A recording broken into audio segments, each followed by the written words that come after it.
In the event of any important news developments, the sponsor will interrupt this program.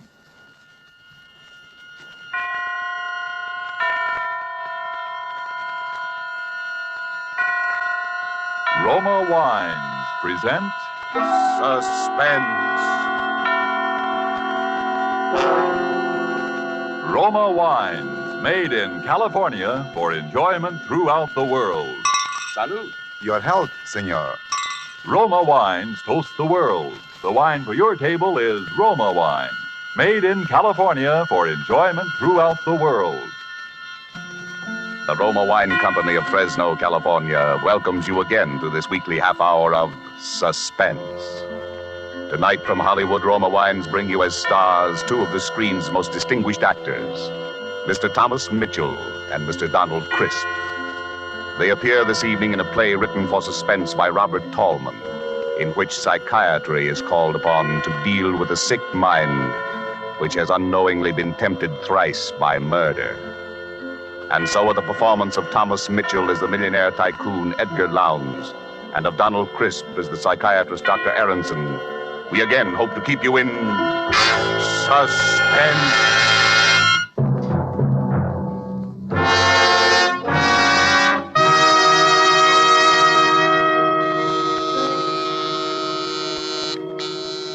Yes? There's Mr. Edgar Lowndes here to see you, Dr. Aronson. Lowndes? Edgar Lowndes? When did we get him for patient? I think you'd better talk to him, Doctor. Yes, and I think he'd have to go through the usual routine. I don't go through usual routines. I'm Edgar Lowndes. I dare say you've heard the name before, Doctor. Well, who hasn't? Edgar Lowndes, the railroad magnate? Sit down, sir. Thank you. Well, I'm a man of a few words, Doctor. Frankly, I'm at my wit's end. Why, if my business associates had any idea I was consulting a psychoanalyst, I'd be laughed off the floor of the stock exchange. But we'll never mind that. It's these headaches, Doctor, I've been having. And aspirin, codeine, nothing seems to help. How long has this been going on? A little over a month. Since the death of my wife, in fact. We were very attached, you know. Very attached. Her death was a shock to you? No, I wouldn't say a shock precisely. She'd been an invalid for years. Bad heart. Wasn't so much what happened the night she died, but the way it happened. Oh, but why shoot off my mouth to you about it? I've told the story 1,000 times till everybody's sick of hearing it. Well, perhaps you haven't told all the story, even yet. Well, as a matter of fact, that's the truth, Doctor.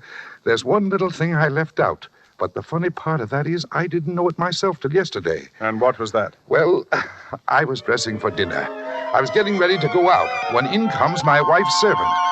You know, her nurse. She's all aflutter about something. Mr. Lowndes, I hope you'll forgive me for bursting in like this, but Mrs. Lowndes... Yes, speak Well, up, she's Sarah. resting quite well, Mr. Lowndes, but she did have that little attack this afternoon, and I can't be here this evening. And what with the servants' night out being tonight, I thought... Yes, you thought I'd better stay with her, and I certainly will. Now you just go along about your business.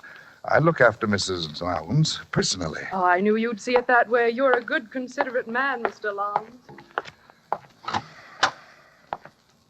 Edgar. Feeling a little rocky, darling? Well, old Edgar's not going to let you down, not even if it means losing that war contract. Oh. I'm going to sit right here with you, sweetheart, and Lowndes, Reed, and company can go hang. Oh, no, Edgar. There's no reason for you to stay, really. There isn't. Just the same, I'm going to stay right here with my little wife this evening. Really, Edgar, it's not necessary. If you'll just get the brown bottle out of the medicine chest, the digitalis, and leave it here by my bed with a glass of water. And leave you here alone in this big house feeling the way you do? Not much, not for 100 war contracts. Now, Edgar, do as I say. Just leave the medicine here by my bed, and everything will be all right. Now, go on, darling, and do as I say. Please, it's the brown bottle. Now, Dr. Aronson, what would you have done under the circumstances? After all, I'd left her alone before and nothing had happened. And this dinner was important in a business way. That night was my big chance. Your big chance. Yes, I suppose it was. Well, to make a long story short, she died while I was out. Now, if only I'd stayed with her. That's what I kept telling myself. And people I told the story to kept telling me that I shouldn't reproach myself. After all, it could have happened to anyone. And then yesterday I was packing up her things, and I came across this bottle in the medicine cabinet. It was the digitalis. I'd left the wrong bottle by her bedside. That was what drove me nearly crazy, Doctor. Finding that bottle. It was bad enough leaving her alone, but making a blunder like that on the medicine, why, it made me feel almost like I'd murdered her. But as you say, it was your big chance. Huh? What do you mean? What are you trying to tell me? You mean you think I wanted to get rid of her? You say that, Mr. Lowndes. I didn't. But I see our time is up. I can't talk to you anymore today. Oh, but you've got to. You can't leave me up in the air like this. Why, you practically accuse me of wanting to murder my wife. Perhaps we'll understand your feelings towards your wife better, Mr. Lowndes, when we've discussed the others. What others? Hey, what are you trying to give me? Relief, Mr. Lowndes, for those headaches of yours.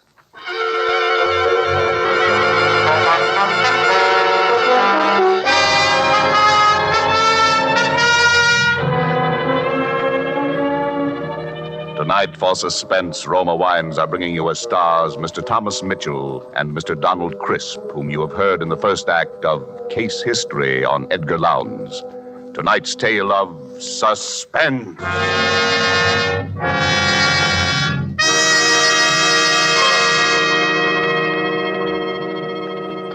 Far from the scene we've just left, far to the south, across the equator, is another scene I ask you to visit with me. It's just before the dinner hour on the beautiful roof terrace cafe of the Hotel Metropolitano of Guayaquil, Ecuador. We're finishing our appetizers, an excellent sherry, and lifting your glass, you remark to our host that you envy him such wine. He laughs. You're very kind, he says, but I'm afraid the compliment is misdirected. It is your own California you must praise for this splendid wine. And then he holds the bottle up, and looking at the label, you see Roma California Sherry. This could easily happen in many far countries, where discerning tastes have found Roma wines a luxury, imported and treasured. For these are, in every sense, fine wines, excellent in flavor and character, from the rich vineyard country of California. Products of age-old skills in winemaking, aided by modern scientific quality controls and tests. And here in the United States, Roma wines cost astonishingly little, mere pennies a glassful, because here there is no import duty to pay, no overseas shipping costs.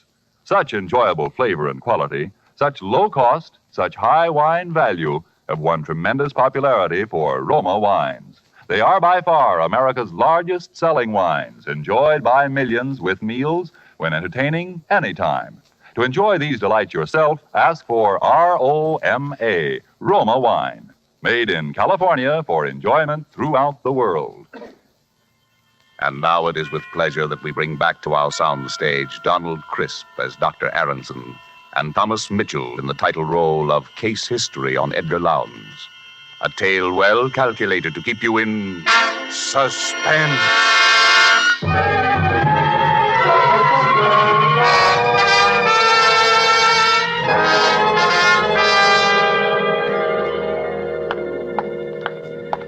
He's outside now, Doctor. Here are your notes on the case. Oh, good. Just leave them here on the desk. And, oh, Miss Finchley. Yes, Doctor? From now on, when Mr. Lowndes is in the consultation room, I want you to keep an eye on my private office. Make sure that the recording equipment is in operation at all times. I want a record of every word he says in his own voice. Is this a criminal case, Dr. Aronson? I don't know yet. But hadn't you ought to... I'm sorry, Doctor. You can let him come now, if you will, Miss Finchley. Yes, Dr. Aronson. The doctor will see you now, Mr. Lowndes. Thank you. Well. Here I am again. Surprised to see me? How are the headaches, Mr. Lowndes? Well, sir, they evaporated just like that. I slept like a top. Don't know how you did it, but you've sold me on this psychiatry deal. So I thought while we were at it, Doctor, I might as well straighten out a couple of other little things that have been worrying me. I rather thought there were others. Now, listen, Doctor, don't start talking in riddles again. Maybe you were right. Maybe I did want my wife to die. Unconsciously, of course. Well, why not? She'd been an invalid for years, always complaining, never really getting anything out of life. Yes, sir. After I left your office yesterday, I thought the whole thing over, and I said to myself, Edgar Lowndes, you look at this thing squarely. Maybe you killed her. Maybe leaving the wrong medicine by her bed that night was not so much of an accident as you think it was. So what? You did her a favor. You did yourself a favor.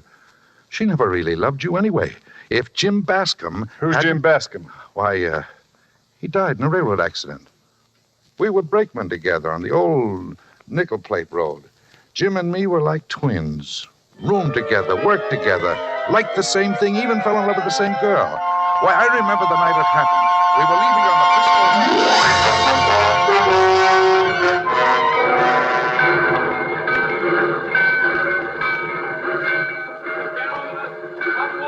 Reckon we better climb on top, Ed. It's our signal. Hey, wait a minute, Jim.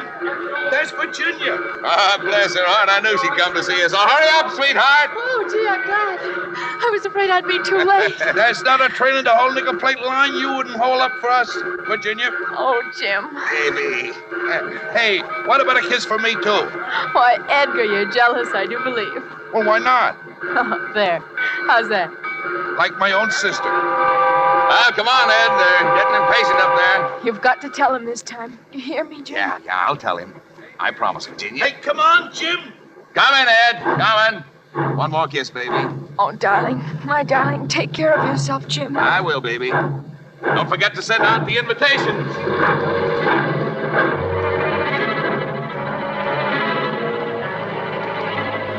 I knew when I saw him kiss her like that, it was all up for me with Virginia. Jim told me when we were crossing the divide. He and Virginia were going to be married the minute they got back to Milwaukee. We were carrying an extra heavy load that haul, and when we started down the pass... Ed, for the Lord's sake, watch me close. Don't turn your wheel till you see me turn mine. One jolt away, this train's rolling down the grade, and we'll all land in the ravine. Sure, Jim. Don't worry. I gotta be in good shape for that wedding, remember? Yeah, I remember.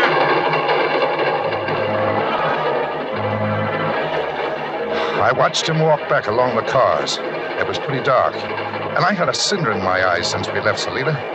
I thought I saw him reach the brake wheel on the other car and signal to me. I grabbed the wheel in front of me and braked my car with all the strength of my body. Ed! For the Lord's sake, Ed! We rolled, free of the car behind. The coupling on Jim's car had broken. The light changed as we crossed the switch, and the runaway cars raced out at a dead-end spur.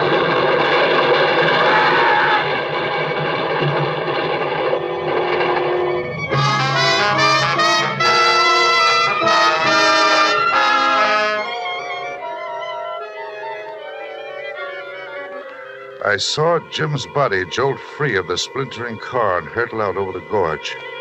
Just then we plunged into a tunnel. I never found Jim's body.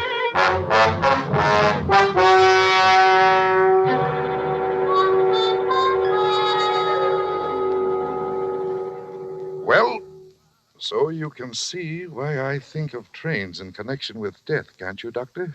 Yes. Yes, the association is quite clear. Uh-huh. Now, you're thinking I killed Jim, too, aren't you? Isn't that what you're thinking? Is that what you're thinking, Mr. Lowndes? I don't know what to think. Say, what are you trying to do to me anyway? I came here to get professional advice. You're trying to drive me crazy. If that's the way you feel, perhaps you'd better try another doctor. I will. By George, I will. That's just what I'll do. Well, good luck, Mr. Lowndes. Huh? No hard feelings. No, of course not. And you won't tell anybody about... Why, what is it, Mr. Lowndes? You're trembling. There it is again. It's happening again, Doctor. Say, Doctor, you've got to help me. You've got to. Forget what I said about getting another doctor. I need help. Mr. Lowndes, calm yourself. What is it?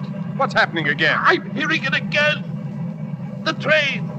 Like in the dream. Make it go away, Doctor. But I hear it too, Mr. Lowndes. It's just a commuting train that passes over the bridge out there. Look out of the window, you can see it. Oh, of course. Thank heaven. I thought the dream had... You never told me about a dream before. No, and I'm not going to. You know too much already. Yes, Mr. Lowndes, I'm afraid you're right. I know too much already.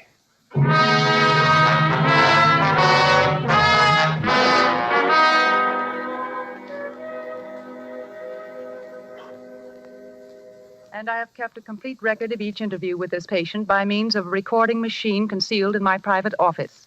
There is no doubt that the patient has twice committed murder unconsciously, and on the day the patient stopped the analysis, he exhibited hysterical symptoms which were brought on by the sound of a railroad train. Yes, go on from there, Miss Finchley. New paragraph.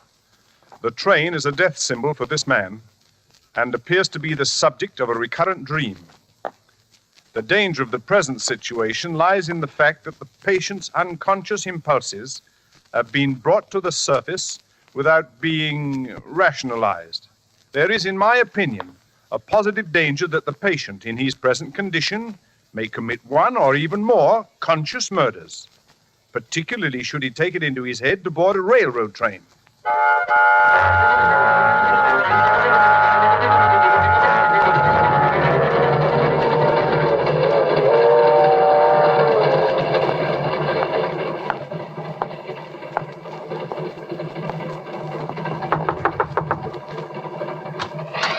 Yes, sir?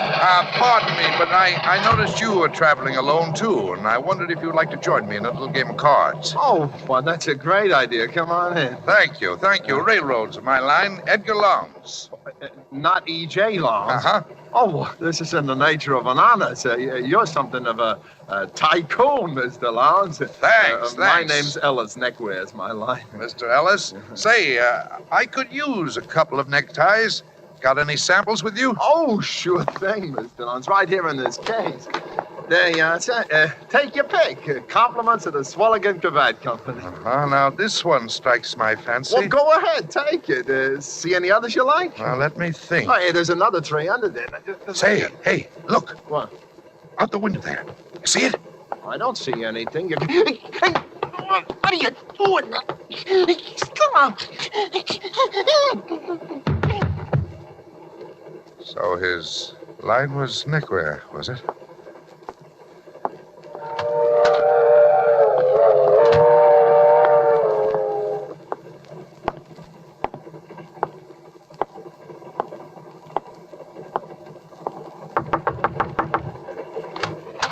Yes, sir. Pardon me. But I noticed you were traveling alone, sir, and I wondered if you'd like to join me in a little game of cards. Oh, that's a good idea. Come in. My name's Jenkins. Cutlery's my line. Knives, scissors, and surgical instruments. What's your line?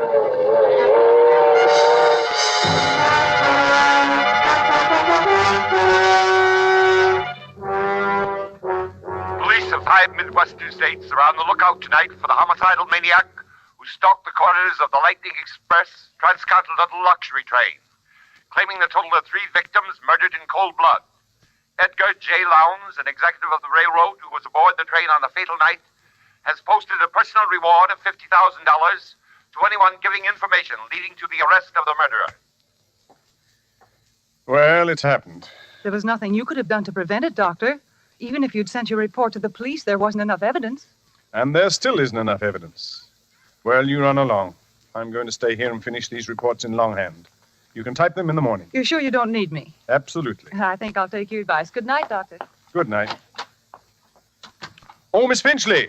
I almost forgot to tell you. Oh, she's gone. What a nuisance. Talking to yourself, Doctor? Lowndes. How did you get in here? The door was unlocked. Would you rather I'd come back during office hours? Why, yes. I'd rather you did, Mr. Lowndes. Was it very urgent? It's the headaches, Doctor. They've come back. It started again about a week ago. Well, that's after what happened on the train. Doctor, tell me the truth. Did I commit those murders, or didn't I? You're the only one who knows the answer to that. Something to do with the dream, I think. Oh, yes, the dream. We were getting around to that when you left here the last time. Now, tell me about it. Well, I hear the sound of the train, and I'm sitting there beside someone, a stranger, I think. He's wearing a checked waistcoat, and there's a heavy gold watch chain with an elk's tooth suspended from it, like the one my father used to wear when I was a child in Wisconsin. Tell me something about your father. He died when I was quite young. He'd been an invalid, Doctor, ever since I could remember. He used to sit in an armchair, in a wheelchair it was, really, in front of the parlor window. He looked out into the street hour after hour. Sometimes, when I came running into the house, he'd put out his cane and trip me, and I hated him for that. At one time, Doctor, I think I was about 8 or 9 years old at the time. Edgar, come in here this instant. Your father wants to talk to you. Oh, heck, Mother, I was gonna get up a ball game. Now, the ball game can wait. You come along with me. Can I ever have any fun, Mother? Can I? Hush up. Here he is, Jonathan. Come closer, boy. Won't ever look at you. Yes, Father? Just as I thought. Grass stains all over the new suit I bought for you, huh? Where? There, and there, and there, and there, and there, and there. I won't have him get the idea just because his father's an invalid. He can roll in the dirt like a gutter snipe and get away with it. Stop blubbering. Now go wash your face. I'm driving into town today. Want you to go along, run errands. The car my father drove was an all-electric, a battery job. His legs were completely paralyzed, and my mother had to practically lift him into it. But the car itself was entirely controlled by hand. Driving it gave him a sense of power he needed. I used to dread those trips into town with him, the horrible spectacle of Mother helping him in and out of the car while the neighbors stared, and then riding along with him alone, without anyone, nothing, to intervene for me. That was the worst.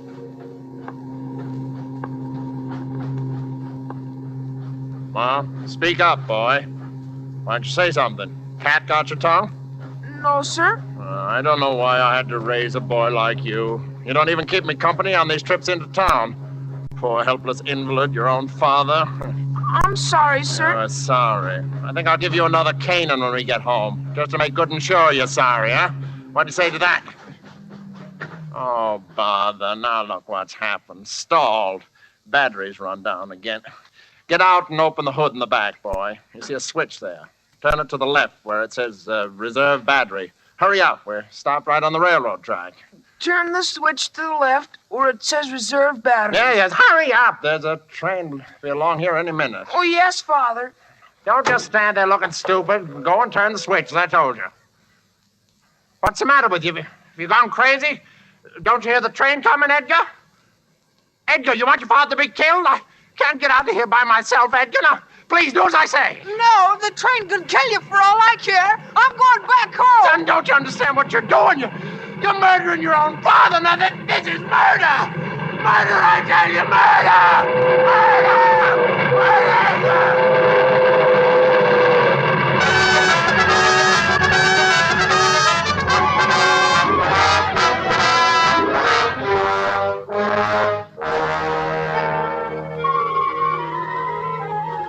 I walked home with those words of his ringing in my ears. I can hear them nearly yet. Son, don't you understand what you're doing? You're murdering your own father. Murder! It's murder, I tell you!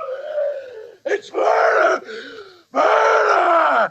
But I never felt a qualm. Those words were like sweet music to me, Doctor. Well, that's the end of the story.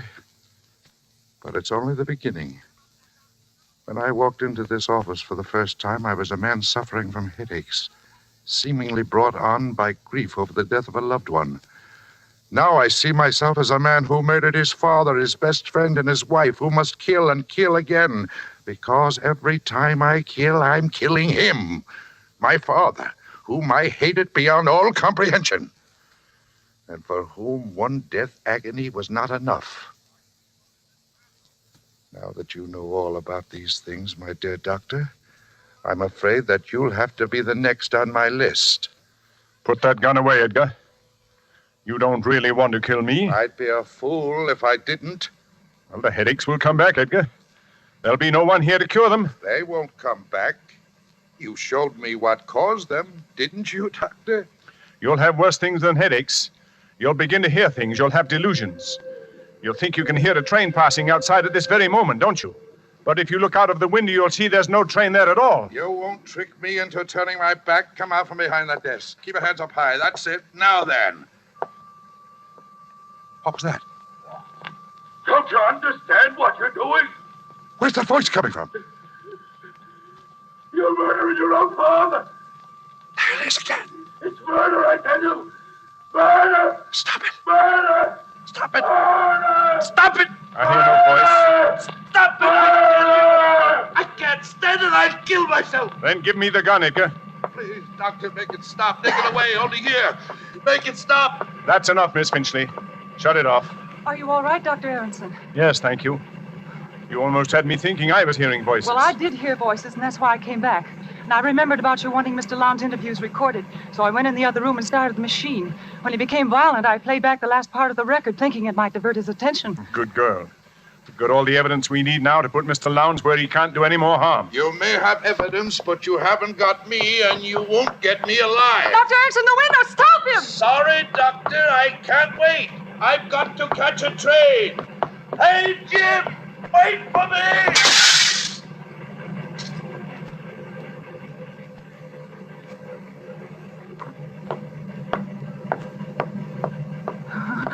21 floors to the street. Or is it 20?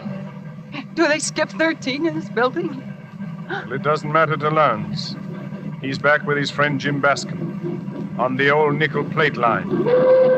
Listen. It's just crossing the divide.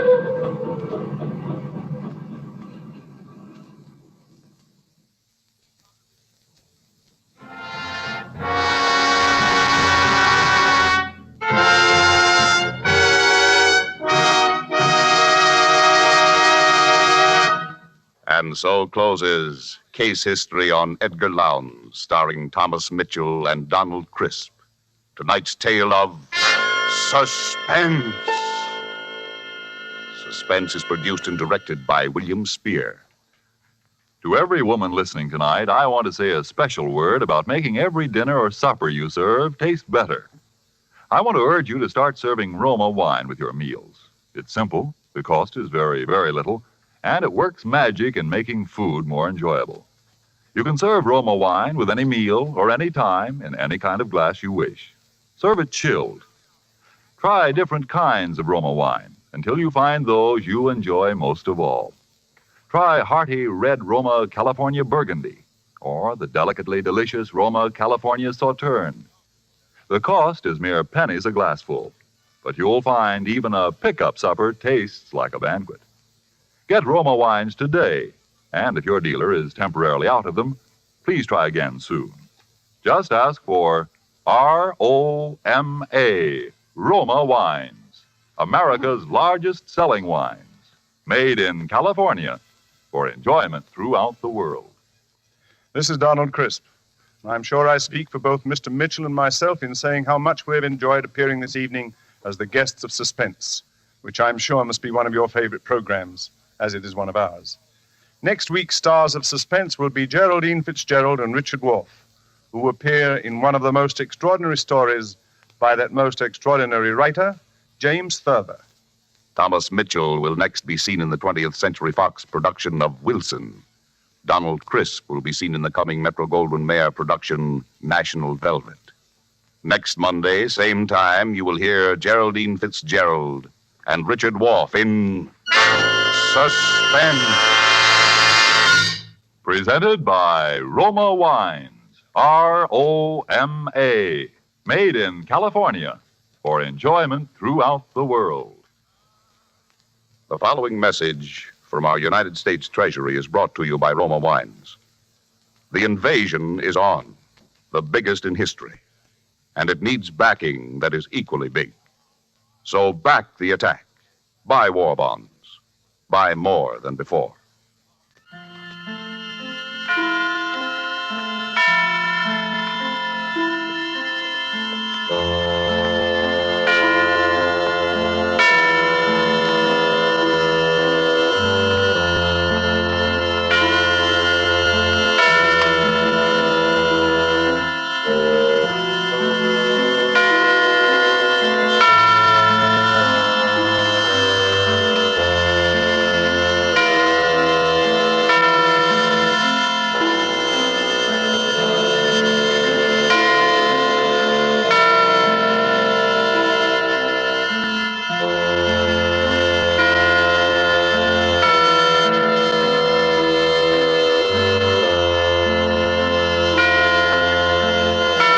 This is CBS, the Columbia Broadcasting System.